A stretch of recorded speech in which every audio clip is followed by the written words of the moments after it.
Welcome to Have a Life Teaching, the podcast designed for educators who are dedicated to enhancing their teaching practice and creating a positive impact on their students' lives.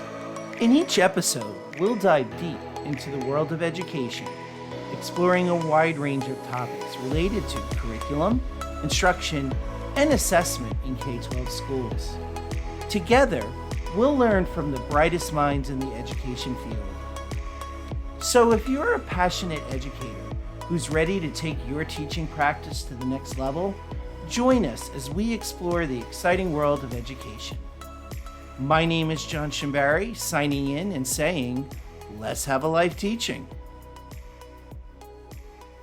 Hello, everyone. Welcome to another episode of Have a Life Teaching, where we hope if you're a teacher or a leader, you're getting some great ideas to bring back either into your classroom or your school that are going to really help us to help students grow and achieve in their learning.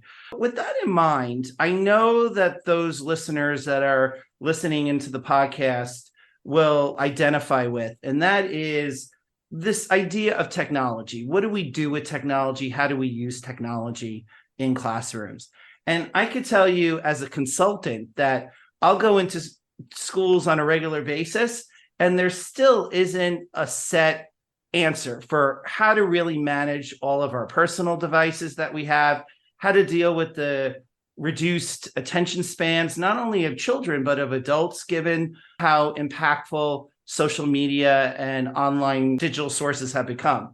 So when I do a lot of work in schools, I'll either see schools totally locking down and banning cell phones and banning technology. We see this now even in the fear that AI is generating, or I see almost a total surrender to unpurposeful use of technology where the kids are just running amok with their personal devices. With all this in mind, I'm really excited to have our next guest joining us. Our next guest, Jeff Utecht, is CEO and founder of Shifting Schools, a consultancy firm that provides schools and school districts with a lot of support around technology. So this is one reason why I was really excited to have Jeff on the podcast today talking about this. He is also the host of a blog called The Thinking School and also has his own podcast through Shifting Schools. Jeff, thank you so much for joining us today. Thanks for having me, John. Appreciate it. So Jeff, with that in mind, and again, you do a lot of speaking about this. I know last year you were also at the Global Knowledge Summit in Dubai.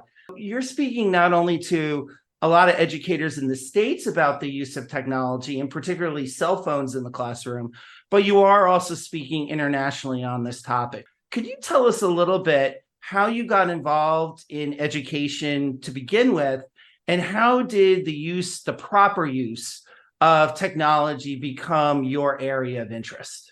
Well, again, thanks for having me. I appreciate it. And it's always great to have a conversation, especially in the era that we are in right now, where it seems like the topic on everybody's mind is AI, and maybe we can get into that a little bit. I come from a family of educators. My dad was a FFA welding teacher, biology teacher at a high school, and my mom retired as an elementary school principal.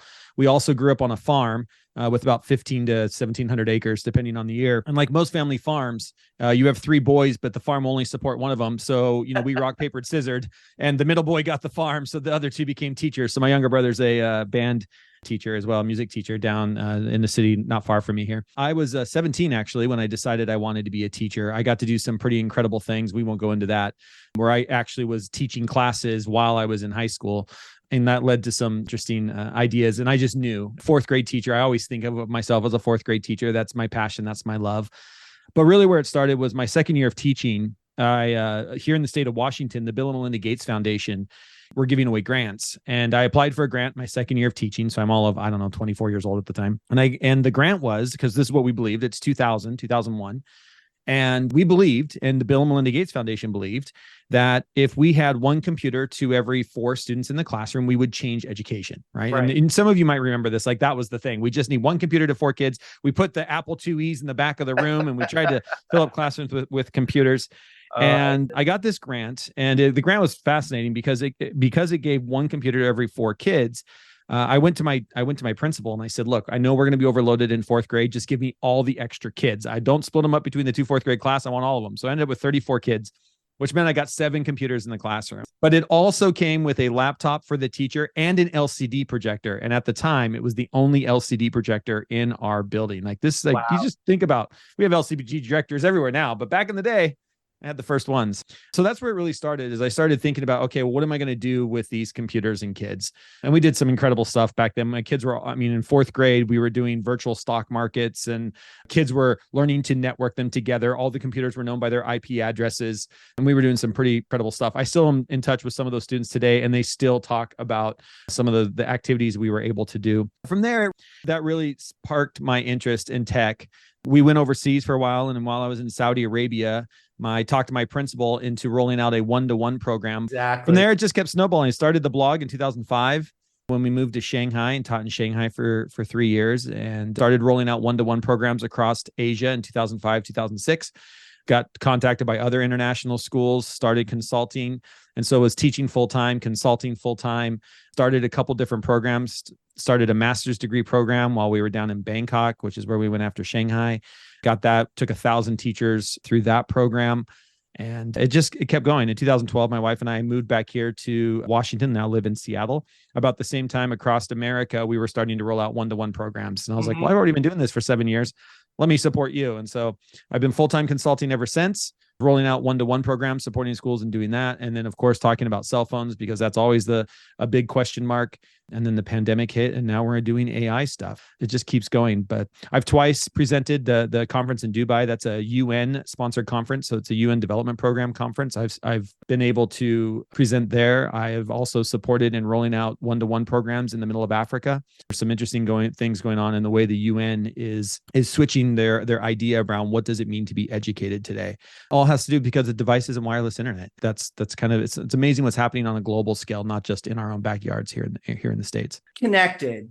I thought it might be great to talk about how to manage cell phone use in the classroom. But as you mentioned, AI is also a hot topic. Do we ban it? Do we not ban it? Maybe we should talk about technology in general. There must be a happy medium between complete banning and a free-for-all usage. What would you say about why we should care about having, say, a systemic plan for the use of technology?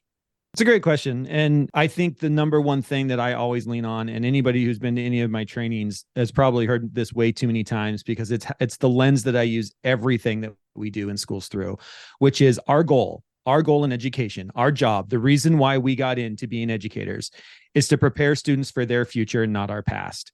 And when you start thinking about, and if you can keep that in the center of your mind, what is the future of the children in front of me today? It helps us make decisions on what are the skills and dispositions we need. And I think that becomes a really interesting conversation. It's an interesting way to look at it. And when we start thinking about even the lesson that you're doing today, what is it in this lesson that is going to prepare students for their future and not my past? Because my past is my past, and my past was really different. My past, I wrote everything on paper and pencil. Student future, nobody writes anything on paper and pencil. The most you write on paper and pencil is some notes. Nobody writes a paper.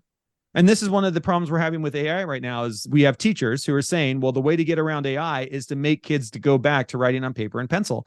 And I can't find, if our goal is to prepare students for their future, I cannot find anybody in any industry that we are preparing students for who are saying, because of AI, you know what we're going to do? Make everybody write their reports on paper and pencil. I can't find it. Now, maybe I'm not looking in the right place. And I'd love it if anybody wants to email me, Jeff at Shifting Schools, and say, yeah, here's an industry where they're now making people write reports on paper and pencil because of AI. I would love to hear about it. But what we have to understand is the future is going to be technology. And it always has been, and it always will be. I mean, whether it was, at one point, we had to move from writing on slate to writing in pencil, from pencil to pen. And so we just need to, if we keep that as our focus, what is the future? How am I preparing students for their future, not my past? Then we can look at technology through a lens of, we should not be blocking AI. We should not be blocking AI because the future for these children is a future with AI. And if we are not willing to unblock it and have the hard conversations and muddle our way through it with them now, then who is? It's our job to muddle through this world of unknowingness, this constant world of change, to prepare them for a future. If we continue to go, well, I used to have to write 72 essays, so kids should have to write 72 essays as well, isn't going to work. That becomes why we're unblocking ChatGPT. There's multiple different reasons. It's also an equity play. Whenever I look at technology, it's an equity play. I need every kid to have an equitable access to the world's knowledge. And I need every kid to have equitable access to AI. I worked with 26 school districts across the state of Washington. Every one of those school districts has AI open to their students. Every one of those districts is now teaching students how to apply to university with AI, apply for scholarships with AI, how to set up a resume with AI, how to do AI prompt engineering. Because do you know what the number one skill is that companies are now looking for? AI prompt engineering. See, my kids in my backyard are all being educated on how to use this. Are your kids? I hope so, because that would be equitable. But if your district deciding to block technology because you don't understand it because of your past, that becomes an issue. And now we create an inequitable world, especially with tech. Yeah. We had the pandemic. It took the pandemic to throw an inequity in our face. And that inequity was not every child across America or the world had access to the internet. And depending on what state you were in, you ended up here in the state of Washington. We taught at home for a year and a half. And it was an inequity in our state. And you know what? We gave every kid a laptop. Every kid has a laptop now in our state to learn. So we found an inequity and we overcame it. That's what we do in education. The last thing I want to do is create another inequity by saying, oh, this school district is going to teach their kids AI. That school district isn't going to teach their kids AI. This school district is teaching their kids how to handle social media influencers and understanding how social media works, so that they understand how to get out of their phones and do the work we need them to do. This district over here is banning cell phones. Therefore, we're not having the conversations of what's going on in social media.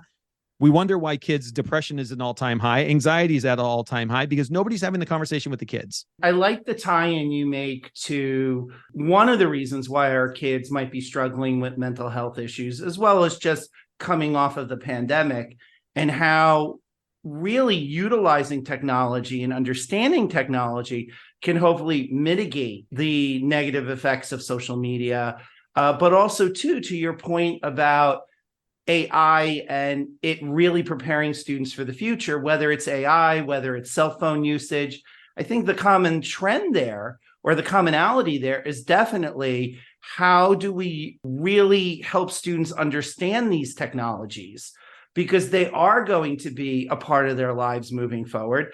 And in fact, they're going to see changes to technology exponentially. Even if the technology itself changes, how do we prepare students for a world where there will always be technological change at a pace that society has never actually had before? Even ChatGPT, if we look at that, what are they on the fourth, fifth generation of that already? Yeah. With all that in mind, Jeff, so you say that, and I agree with you, that we need to be preparing our students for their future, not our past. But given that we are of this older generation, how do we prepare students who are fully digital when we ourselves are not necessarily digital natives? What should we as educators be doing in our classrooms? How do we actually harness the power of these tools while mitigating some of the cons? Let's start with what we know about this generation. And I think you hit on something here, is that depending on what generation you are, that's my second passion, is understanding generations, because I think it's something that we don't pay enough attention to in education. And Purdue University just released the first data that we've seen on Generation Alpha. Now, Generation Alpha is that generation right now that they will potentially be done being born around the year 2029. So these are kids right now, the oldest is 12, and they go down through all of our elementary schools. And we have some things that are very interesting about this generation already. So number one that we know is there are behavior concerns. This isn't a pandemic thing. And I know there's a lot of teachers who are dealing and saying, like, all of a sudden classroom management is out of control, student behavior is out of control. It's a pandemic thing. It's not. There's research to support that this generation is having issues around behavior, and those issues are stemmed from other things happening in other generations. What Purdue University just released shows that some of the things that are causing this are, we have here, and then we'll just use America because we live here in America and that's where we've got most of our data from. But here in America, we are waiting longer and longer to have children. We are now seeing that most families are waiting until their mid-30s to start having children because you want to be financially stable, and it's taking longer and longer to be financially stable, which is putting a larger gap between parents and students, right? Parents and their children. That gap is widening. When that gap widens, parents have different expectations for their children. And so children are under a different pressure than probably you or I were as a kid growing up. They are under more social pressure. They are less free to go and explore things on their own. We have seen this across all kinds of research. You can look at Dana Boyd's called It's Complicated. She did incredible research around Gen Z and the millennials with this. But we have a generation who's having all these kind of behavioral concerns. So there's a behavioral side to this. It well-documented, researched, because these kids do not know how to go out. They have not gone out. They have not played with friends in their neighborhood. They don't know how to play hot lava and play with other kids and come up with the rules on the fly of how to do that. They've never negotiated that. And then they end up in our schools. We've got that going on. That's number one. Number two, there's a data point out of the Pew Research that shows that we have moved from the average age of a child touching a connected device for the first time used to be around age 2. That has now slipped down to about 18 months. So we have a generation coming into our schools who have been on devices, majority of them, around the age 18 months. And, kids hit our schools around the age 6 or 7. These kids have already been used to learning on devices, using devices. Not saying it's right. I'm saying this is what society is giving us. As educators, we have to understand the brains that are coming into our classrooms. This is why I work with kindergarten teachers, and kindergarten teachers are teaching 2 alphabets. You're teaching the alphabet you and I know, A, B, C, D, E, F, G, but you're also teaching the alphabet that students know, Q, W, E, R, T, Y, U, known as the query keyboard. So we need to be teaching kids 2 different, right? Their future, not my past. So we have all of this stuff that is constantly coming. And we, as a generation, I'm a Gen Xer, we didn't teach that way. I didn't get my first cell phone until I was 23. I didn't get a computer. I didn't turn in my first typed written report until I was in high school. This idea of where we are in generations becomes really important because we all know what it was like to be 10 years old, 12 years old, 17 years old through my lens. And the lens that these children have today is not that lens. That becomes a struggle and a disconnect. That resonates with me. When I look at my nephew, who is ironically 12, he's dealing with issues of kids rating each other on their phone. But that's not a new thing. Every 12-year-old rates each other. You and I just did it differently. It wasn't on the phone. You rated me whether or not I had the right JanSport backpack or I was wearing the right Nike shoes. Right. That's how we rated each other. There was no platform. That's a kid thing. We have to stop mixing up what is Human Development 101, which hopefully every educator went through. There's a human development thing here at play. It's just how the technology is allowing that to manifest itself in different ways that other generations didn't. Speaking of that, to your point, rating has always been a factor of being in middle school. Yes. But now they're doing it online, on social media. How is that different than, say, the way we rated each other in middle school? And what's to be concerning about, or what's concerning about that? And what can we do about that? So it's different because it's public. That's what makes it different. It's different because it's public. And it used to be public as well when, kids wouldn't talk to you down the hallway because you smelled, or because you had your t-shirt on backwards, or because you didn't wear the right backpack, or you weren't looking the way that you were supposed to look. Like the rating wasn't as public as it is today. When we get to social media, the problem is all of these ratings become public, and it's a popularity contest. You were popular in school or you weren't popular in school. And everybody before technology knew who the popular kids were. With technology now, that popularity has a number, and it's a number of likes. It's a number of hearts. It's a number of replies. It's a number of followers on Instagram. But we also have to understand, and I'll just use Instagram because almost every school district I work with, when I talk to the kids, Instagram runs the social fabric of a school. And it becomes very, very difficult at a middle school, where by middle school, you start having this divide of parents who decide to give their children a cell phone and parents who have decided not yet to give their kids a cell phone. You've got parents who say, at age 10, at age 11, age 12, age 13. And so middle school is really hard on kids. It's hard enough already being in middle school. And then all of a sudden, if you're not in Instagram, You're not part of the school culture. And here's the thing. Do we need help understand that? Yes, 100%. What can we do? We can start having conversations about it. And this is the problem, is we have to unblock social media. Check this out. Unblock social media in our schools so that we can have conversations about it. Sticking your head in the sand and pretending that Instagram doesn't exist, pretending that social media doesn't exist, isn't helping kids because their parents aren't talking about it at home. And it's our job to help and prepare them for their future where these platforms are going to be out here. Now, here's the crazy part. There's research out there that will show you if I unblock social media, there is absolutely no rise in cyberbullying. If I block social media, there is no rise in cyberbullying. Unblocking social media in schools does not cause a spike in cyberbullying. Do you know what the research shows? It lowers it. Why? Because we can start having conversations about it. And when we can start having conversations in our classroom around, hey, everybody open up your Instagram. Everybody, I want you to find the first ad in your Instagram screen. Now we're going to look at this through, and I'm just taking the ELA class. We're going to look at this through tone. What tone is coming through that ad? What's the theme of that ad? What's the lighting like? We can go into science class. How did they get the lighting so there's no shadows behind them? What does that look like? And see, this is one of the things I need every middle school teacher to be supporting kids with, is helping them to understand that the ads that they see in their social media is targeted exactly to them. It's also why we are seeing eating disorders among girls on a rise, and we're seeing steroid use among men on a rise, young men on a rise in middle school, high school, because nobody is seeing the ads that child sees. And this becomes an issue. When you and I sit down and watch TV together, and if I'm your kid, John, and you and I sit down and watch TV together, you know all the ads I'm being exposed to. But see, in my social media account, nobody knows but me what ads I'm being to. We have to have ad recognition. Who is talking to these kids about, stop and look at that ad? Why is that ad targeting you? Why is that ad? Why are you seeing that ad right now? What do they know about you? What are they trying to sell you? What is their pitch? What's the theme? What's the tone? And that's the conversation. That's literacy. You want to teach literacy in 2023 and beyond? That's literacy. And what resonates there with what you're saying is that's targeting the social emotional learning piece. Kids understanding 100%.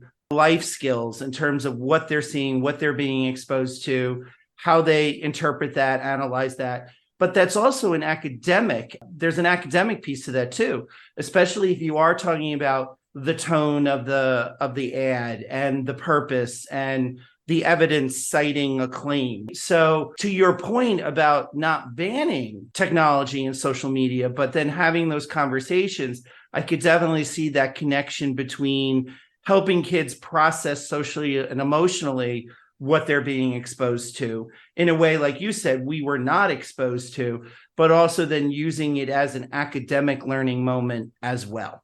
Stop having kids write essays and start having them make social media campaigns, because AI can write your essay. You know what AI can't do yet? Create a social media campaign for my Instagram account. Do you know what kids will not use AI for? My Instagram account. It's mine.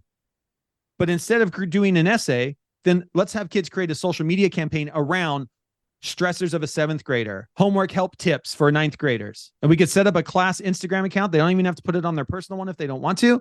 And we will help kids speak a language, learn how to make content, because once you learn how to make a campaign, you understand how campaigns are being targeted towards you, because you're learning how to target them towards someone else. Switching gears a little bit, what should educators do then if we agree, and let's just go with the premise that we don't ban AI, what should educators be doing to help students use AI effectively? How can we actually help students augment and improve their communication skills through AI?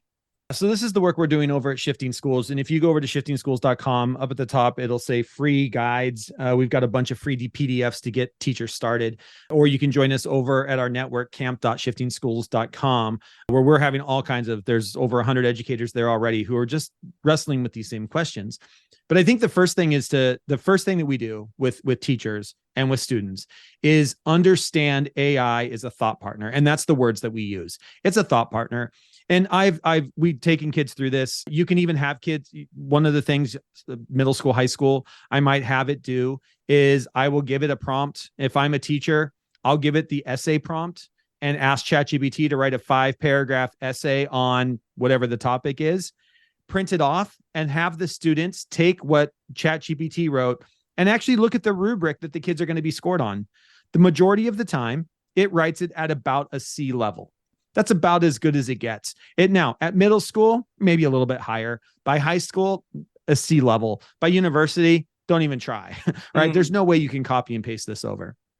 So that's number one. It's just, let's dig into it. And we call it starting your curiosity machine. My favorite thing is when teachers go to students and say, hey, we're just going to start playing.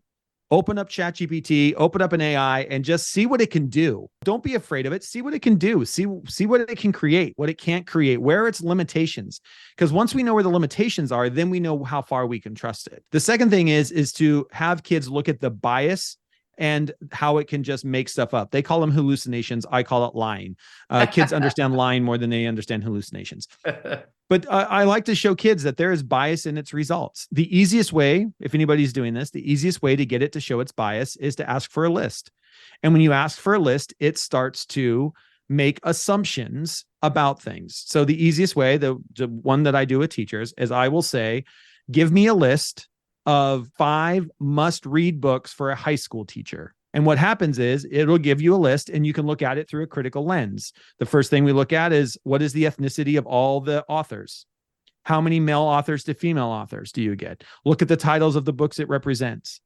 And then you have to understand that this thing is pre-trained on an internet that was already biased. And so it'll tell you it's not biased, but it doesn't know that it was trained on the internet. That is a biased set of data. And one of the biases is when you say, give me a list for a high school teacher, it is assuming a gender of a high school teacher, and it is assuming male. So what you have to say then is, give me a list for a female high school teacher, and it will say, well, I don't recommend books based on gender. However, here are 5 books for a female high school, and it's a completely different list, all written by women, and most of them are talking about how women need to be more confident in the workplace, which is another biased list. Now, if you say, give me a list of books for an elementary school teacher, guess what gender, John? It assumes female. And so you get a set of books, and you can do this with kids. I did this with a set of students who were seniors last year. What are 5 must-read books for high school seniors to have read before they graduate from school? And we started dissecting it. What is it assuming of a high school senior? And the crazy part is I was in a class of 90, like, I don't know, there was 30 kids in the class, 28 kids in the class, all of them Hispanic. And we could not get it to give us one Hispanic author. And the kids sat there and they started getting frustrated and they started getting upset. And they're like, why won't it give me, even when I say I am a Hispanic high school kid, what are books I should read before I graduate? It's not even coming up with it. And they started getting upset. And that's what I want. I need to show kids what is the limitation of the tool so we know where not to trust it. And what I love is you have a generation of kids, middle school, high school, Gen Z, and Gen Alpha in our elementary school, who are very DEIJ focused. Diversity, equity, inclusion. You've already talked with my colleague, Trisha. This is where she sits. Diversity, equity, and inclusion. This generation, they will live and die on that mountain of diversity, equity, and inclusion. And when you show them that something isn't equitable, when something isn't giving them a diverse result, they get really upset. And I love it because now we can have conversations around trust. We can have conversations about why you have to be careful about how you prompt these things. Because if you are not crafting your prompt the right way, you are going to be introducing bias into the result you're going to get. And those are conversations we get started with. From there, we can talk about, okay, well, how do we actually leverage this as a thought partner, as part of the writing process moving forward? And it shifts our assessment. And this is another part of it. And one of the things I love that this AI moment's here, because we were already moving here in education. And I just love the pandemic made us take about a 5 or 6 year leap forward. And then AI is on its heels and we're making another massive jump. One of the problems is, and one of the things I think we're struggling with in education is that, for better or for worse, we decided that writing was the way that kids should be able to show knowledge. So if you could write well, you could tell me that you understand a concept around, pick whatever subject and whatever concept. We made kids write about it. And writing was a way I could assess knowledge. The problem is, and again, we were already heading this way, there are a lot of different ways to assess knowledge other than writing. And so we're going to have to come up with different types of assessment. And actually what we were doing, even though we weren't talking about it, is we created an inequity in our classrooms that only good writers got good grades. As somebody who is dyslexic and was not a good, and still to this day is not a good writer, the worst thing you could do for me is ask me to write an essay about what I know. Tell me to give up and give a presentation. This is what I do for a living. I'll blow it out of the water. Ask me to write a 5-paragraph essay. I graduated with a 2.2. You can tell how that went. We got caught up in a situation where we were assessing the product of learning, not the process. If you were only assessing the essay, if you were only assessing the video, you missed the learning. See, the learning happens in the process of creating the product, not the product itself. I never grade the product. And I know that sounds horrible. I don't grade the product. I grade the rough draft. I grade the critical thinking. I grade the edits that students give each other. I grade the prompt that students give to AI to get the essay. I can look at a prompt that a kid gives, and I can tell you whether or not they understand the concept, if they have the knowledge needed to have it produce the essay that is going to come out the other end. I don't care about the essay. I need to know, do you have the knowledge? And I can find that in the process of learning, not the product. Jeff, where can people find you, learn more about your work? I know you talked about Shifting Schools. I'll clearly put that link on the show notes. Anywhere else, or any articles or any other podcasts you've done, or you said you speak a lot. I know you speak a lot. Any talks you want to refer folks to? You can find everything over at jeffutecht.com. That's probably the other one. At jeffutecht.com, you can see all of the presentations that I've given or presentations I have coming up. I have over there also LinkedIn is an incomplete a list of talks that I have given. So if you go to YouTube and you type in Jeff Utecht, it's linked over on jeffutecht.com.